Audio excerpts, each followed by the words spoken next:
Hey, it's Aaron here. I'm a mortgage broker. I'm known as the Bagpiping mortgage broker, and I'm sitting with Amanda Elias from Greenleaf Legal. Hello. What do you do, Amanda? I mostly specialise in family law, so property settlements, children disputes, that sort of thing. We also do wills, conveyancing and personal injury. Cool. So, just to expand on three little points today, looking at how money's managed within a couple unit, what might happen to one or the other parties when they have to potentially take over that money management, and if someone wants to buy the property out from a unfortunately dissolving couple, how that sort of happens. So we know money makes the world go round. We can use money to buy fantastic stuff for us to have our purse in, or wear a nice jacket, or all that nice stuff. But sometimes it can become a point of contention.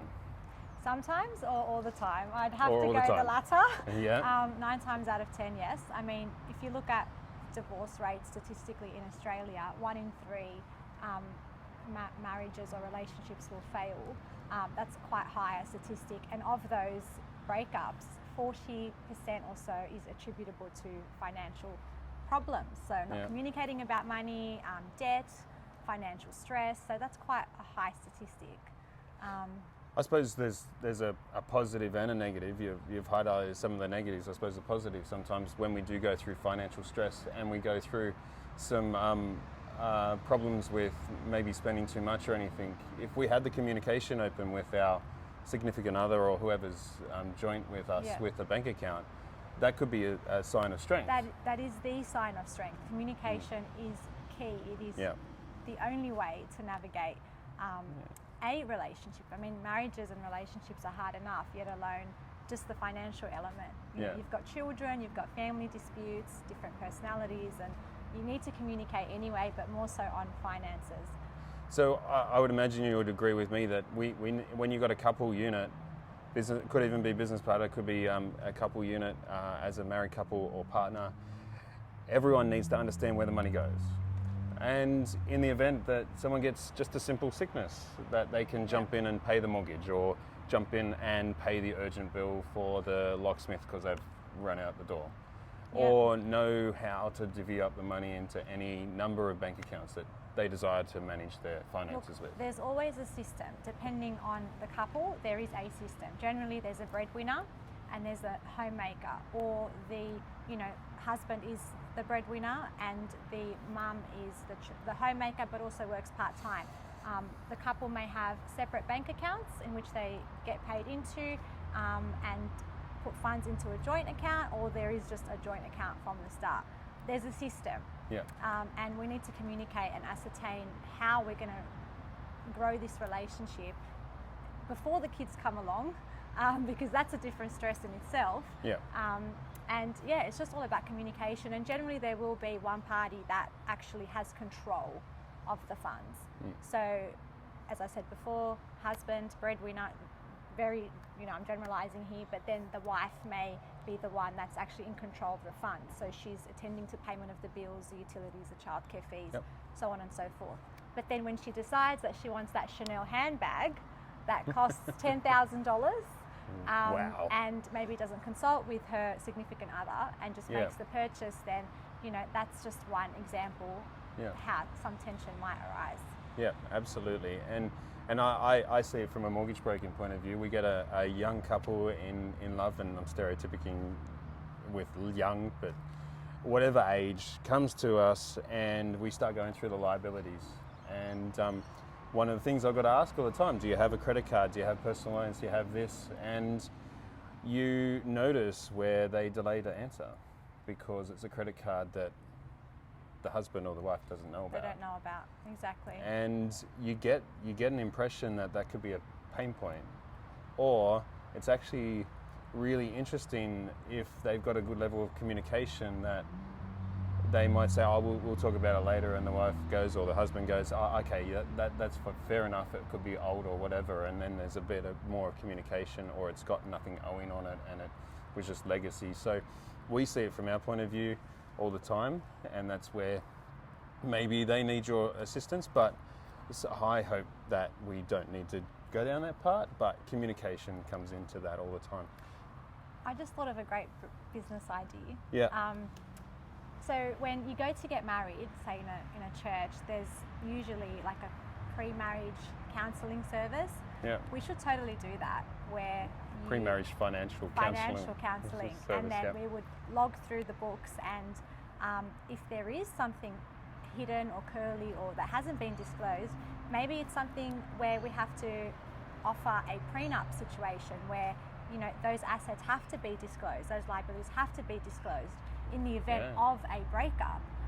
So it's kind of like a healthy check, It's financial interesting. check.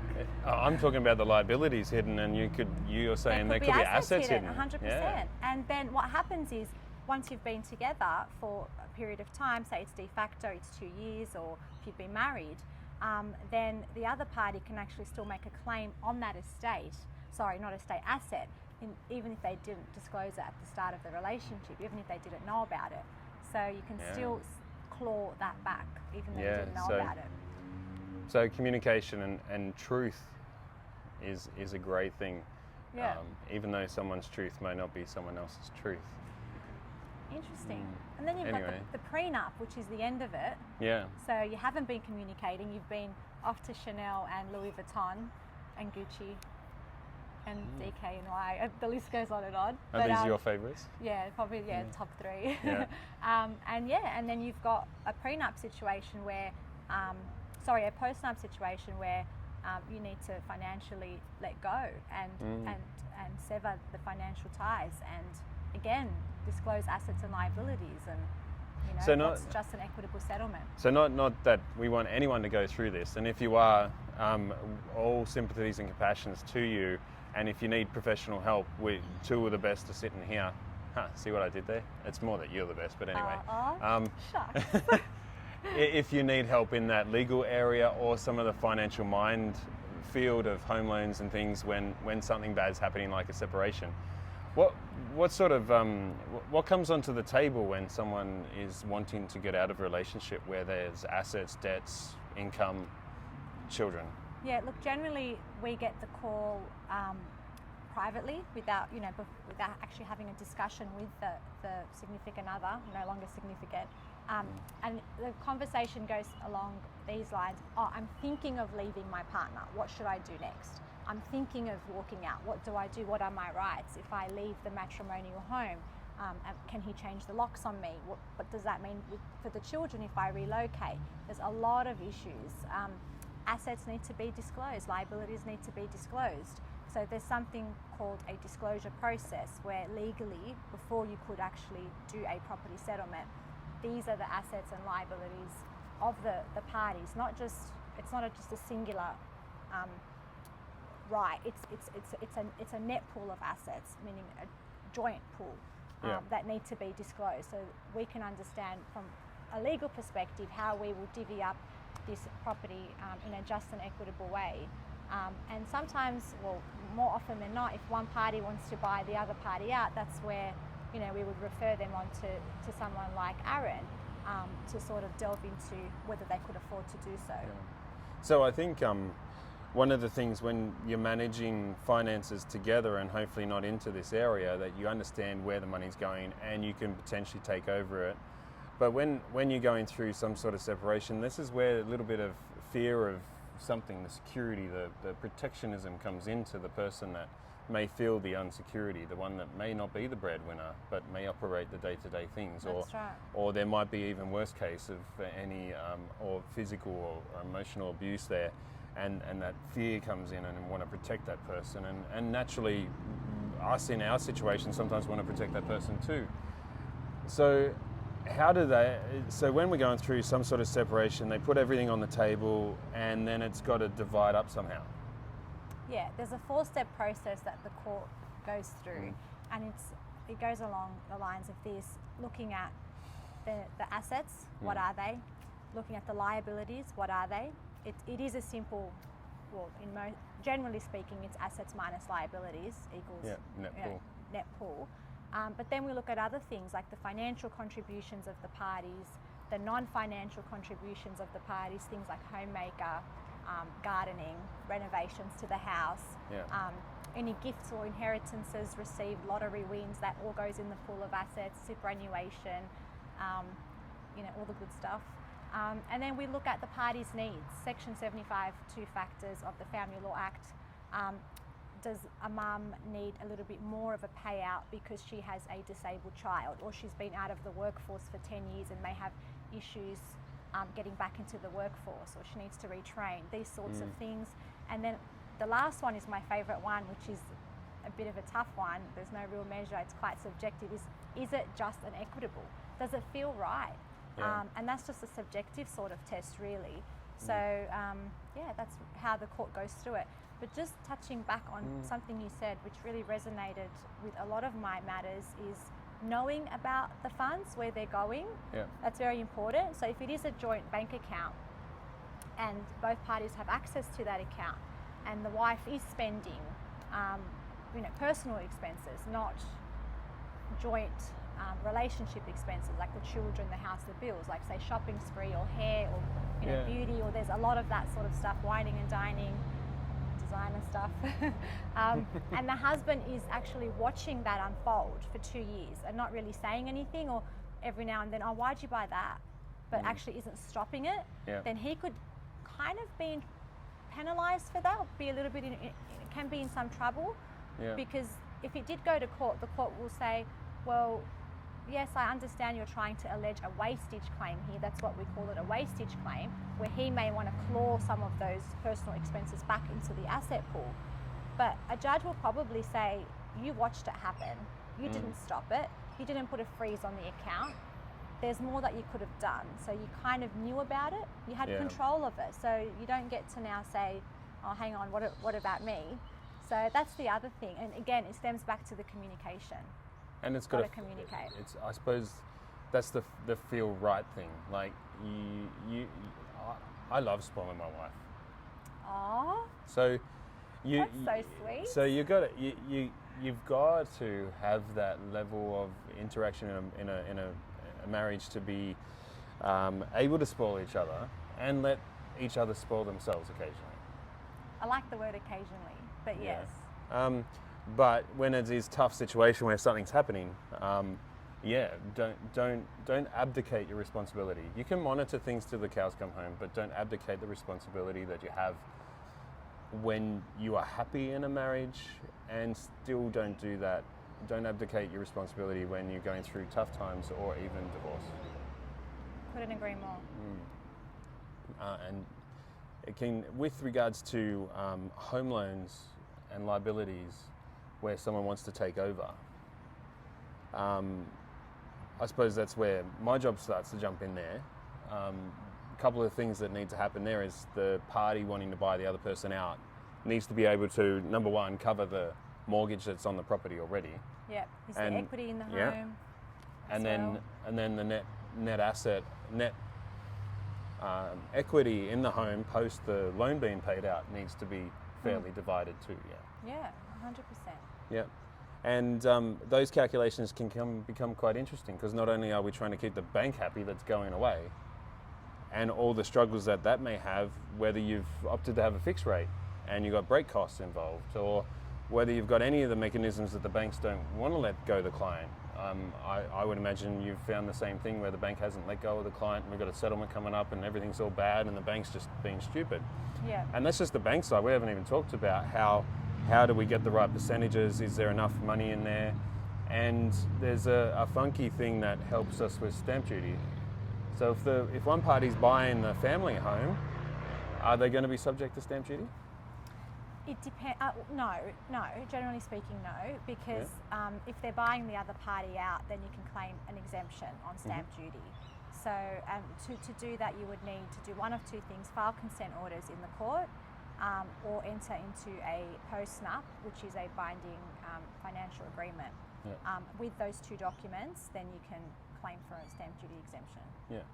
So I've had clients in the past come to me going, I just want to sell and just divide it 50-50 and I don't care. And one of the things when we start looking at that, and they're buying one of the properties out of, or they're buying the property that they've lived in out from the other person, is if they don't do this property settlement agreement in whatever style the banks, the courts want for the Office of State Revenue, stamp duty is applicable. It's applicable, and it's a lot of money. It is. To waste. 40 grand, 50 grand, depending on the sale price. Correct. Well, sale price, but the what we're financing on, it's just a waste of money. And if they do waste that money, there's nothing binding with it, is there? No, exactly. So there's still problems that could occur. Exactly, and they could always come back and claim later.